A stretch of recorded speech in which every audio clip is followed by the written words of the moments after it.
Opa, agora Boa funcionou. noite, Boa noite, doutora.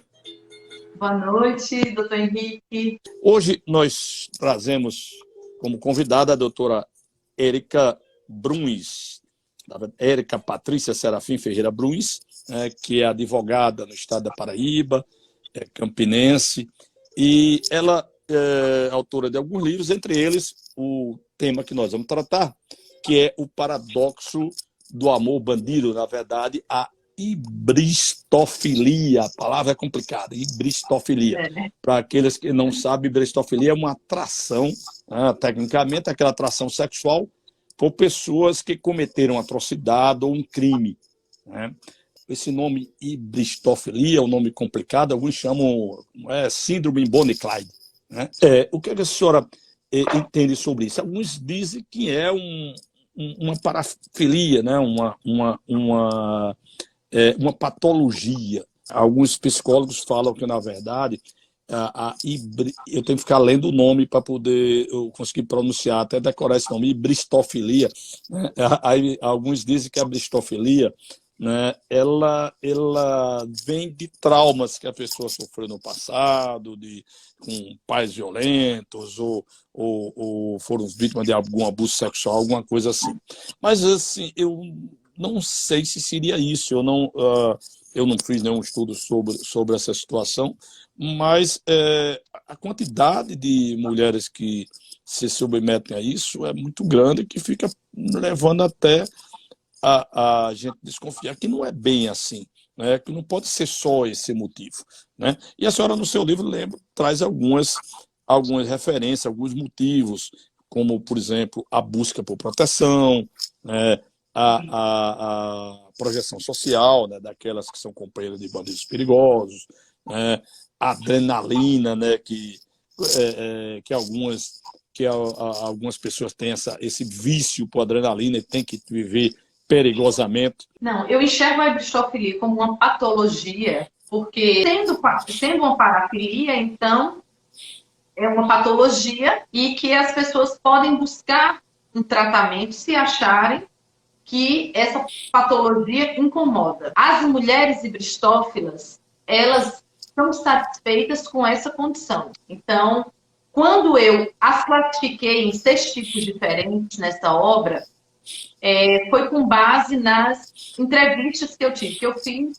Estou chegando já quase a 200 entrevistas. Ao entrevistá-las, eu comecei percebendo que elas pertenciam a grupos diferentes. Então, quando eu falo, por exemplo, que tem as mulheres que buscam proteção, são aquelas mulheres que elas se sentem protegidas por eles porque, nos relatos que eu colho, elas dizem o seguinte: qualquer problema que eu tenho aqui, eu digo de quem eu sou esposa, ou então, dizem que tem telefone em algumas unidades, né? Aí elas dizem que ligam para eles e aí eles resolvem. Então, assim, elas buscam a proteção dele. E eu perguntava, mas por que você escolhe esse relacionamento? Ah, porque eu me sinto segura com ele. Ele não deixa que nada aconteça comigo. O segundo tipo que eu classifiquei das hibristófilas é o resgate por meio do amor. Nesse aí, eu vi que se encaixaram as advogadas que eu relato nesse livro. Depois eu vou falar um pouquinho sobre elas. Então, o resgate por meio do amor. São as mulheres que acreditam que aquele homem cometeu aquele delito porque ele não teve oportunidade. Então, algumas dizem assim, não, mas ele não foi dado a oportunidade de estudar e comigo vai ser diferente. Quando ele estiver comigo, ele vai mudar a conduta dele, ele vai se converter, ele vai trabalhar, ele vai fazer aquilo que é correto. Então, elas acreditam que, dando amor para esse indivíduo, ele vai modificar aquilo que ele pensa. Aí, depois, nós temos as mulheres que buscam projeção social.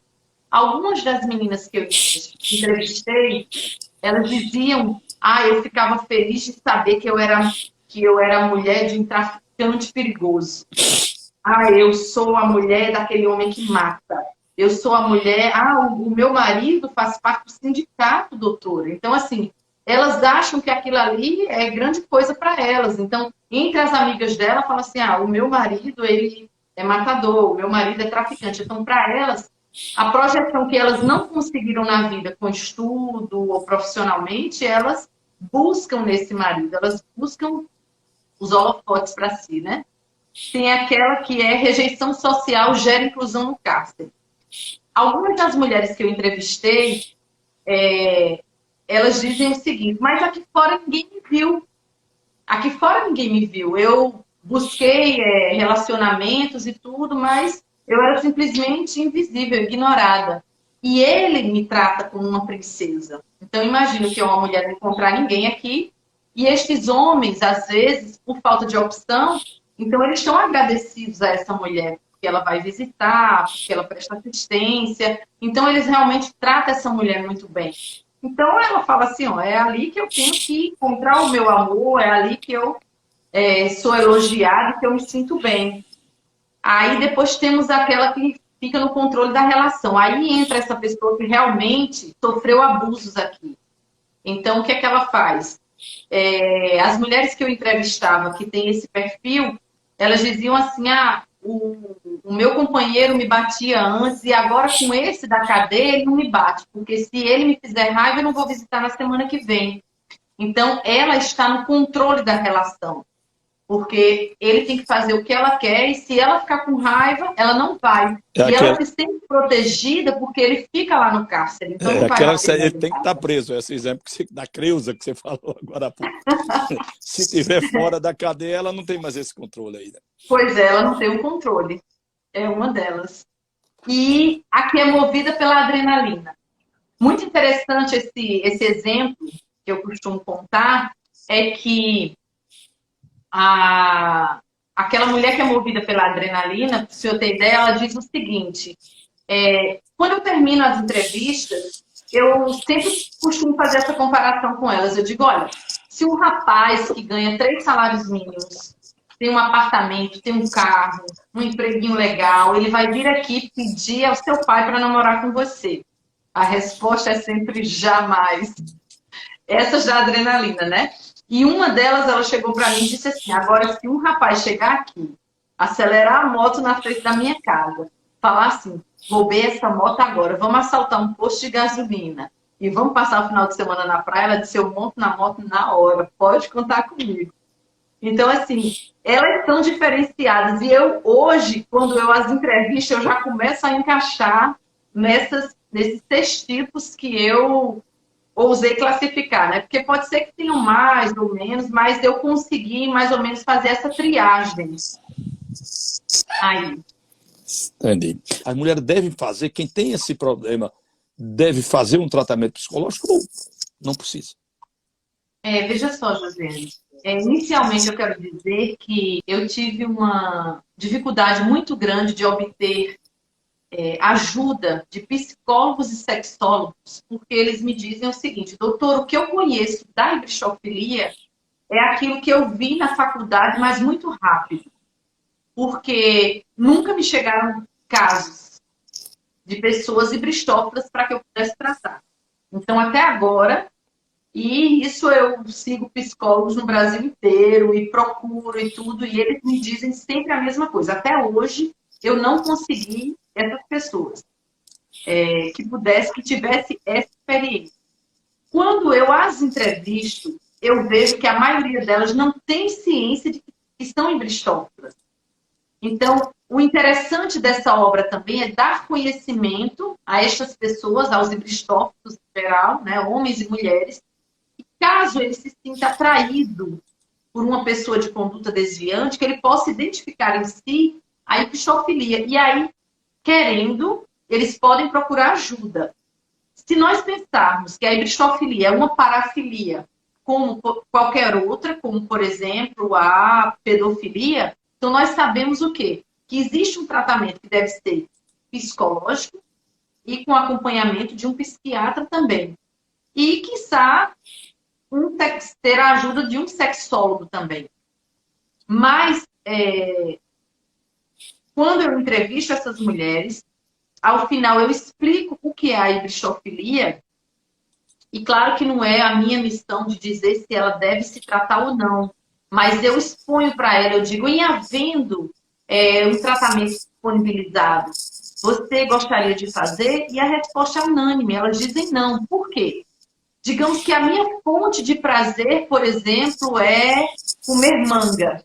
né? Então eu sinto prazer em comer uma manga. E alguém fala para mim assim, você quer se tratar disso? A pessoa não vai querer. Você quer tirar de você a sua fonte de prazer? Então, essas pessoas, elas não identificam isso como mal, elas identificam isso como um prazer. Inclusive, não raro, as pessoas até dizem assim, doutora Érica, a senhora não quer um namorado, não? Tem um amigo do meu, entendeu? Por quê? Porque para elas não estão me oferecendo o que é ruim, elas estão me oferecendo o que é bom. É como quando a gente namora com uma pessoa, o amigo do meu namorado está sem namorada, eu falo para minha amiga, tu não quer sair com a gente não, para conhecer? Então, elas fazem assim, porque elas não identificam o apenado como algo que não é bom, se é o homem que é a fonte de prazer delas. Então, elas perguntam para mim, tem um rapaz lá na cela que tá sozinho e tudo, a senhora tem namorado? Então, assim, é interessante que a gente possa ter o olhar dessa mulher, que o que é que eu escuto? A Carol aí, ela me dá liberdade para falar, porque ela já me disse antes. A Carol, ela diz no relato dela o seguinte: nem todo príncipe mora em castelo. O meu mora numa cadeia. Então, assim, ela ama esse homem, ela vê esse homem como tudo de bom para ela. Então, a Ibristoffel, ela identifica dessa forma.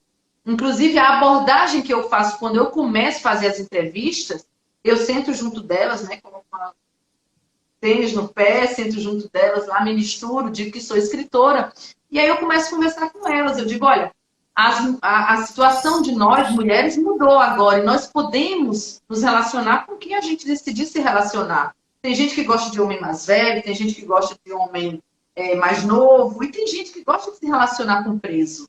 E aí ela se sente empoderada no sentido de que essa é a escolha dela, ela não precisa mais que o pai ou a mãe escolha, então ela pode escolher. E ela escolheu aquilo ali. E ela é respeitada pela escolha dela. Então aí, com essa abordagem, ela começa a se sentir segura e não ter vergonha de falar que ela namora com o preso e por que ela escolheu e como ela ama. Então, assim, se faz necessário para abordar esse assunto também muita humanidade, muita empatia com essa mulher. Por isso que eu costumo dizer que eu, que tenho já feito quase 200 entrevistas com estas mulheres e estou em meio a elas e consigo conversar com elas e tudo mais, eu vejo que o que muita gente vê como feio, como errado, elas não veem assim. E o que eu tiro a essência disso é que antes desse homem ser um criminoso, primeiro ele era um ser humano. Então, esse ser humano que apaixonou alguém, que conquistou o coração Que de alguém. muitas vezes, na verdade, apaixonou exatamente por ser criminoso, né? Como em certas situações. A senhora fala no seu livro, no caso da mulher que foi ela é impedida por ameaça de deixar aquela companhia, de deixar aquele homem. A senhora conta um caso desse aí, que ela simplesmente ela foi ameaçada de morte dos familiares dela se ela o deixasse. Essa aí é uma situação que seria muito mais complicada, né? É a Maria, né? A Maria, ela é esposa de um cliente meu. Ela, quando conheceu, era uma festa de família. Ela gostou dele, eu acho que era uma sexta ou um sábado à noite, eu nem lembro, mas eu coloquei aqui. Era um final de semana, ela conheceu, ele vinha de outro estado. Ela gostou dele, passaram a noite juntas, ele deu muita atenção pro filho dela. E aí, na segunda-feira, de repente, ele foi preso. Ela nem não sabia que ele era criminoso. E aí ele foi preso e a mãe dele chegou na casa dela e disse, olha, ele falou para você ir visitar. E ela disse, não, mas eu não só fiquei com ele esse final de semana, não sou casada com ela. Ela disse, não, você vai ter que ir. Então ela não teve a escolha de ir ou não. E aí hoje em dia ela diz o quê? Ela diz, eu aprendi a amar. Mas essa, no caso específico, ela não tem o trabalho de preparar a feira nem nada, porque tudo já chega pronto na casa dela, né? E ela diz, ela me relatou como era difícil o dia, a noite que antecedia essa visita, como era complicado para ela, porque ela já começava a ficar deprimida, mas ela tinha que fazer ela tinha que cumprir essa missão. Ela não é Ibristoffel, mas ela diz hoje que aprendeu a amá-lo, né? mas foi diferente. Ela não amou o criminoso, ela amou o homem e depois ela tomou conhecimento que era criminoso.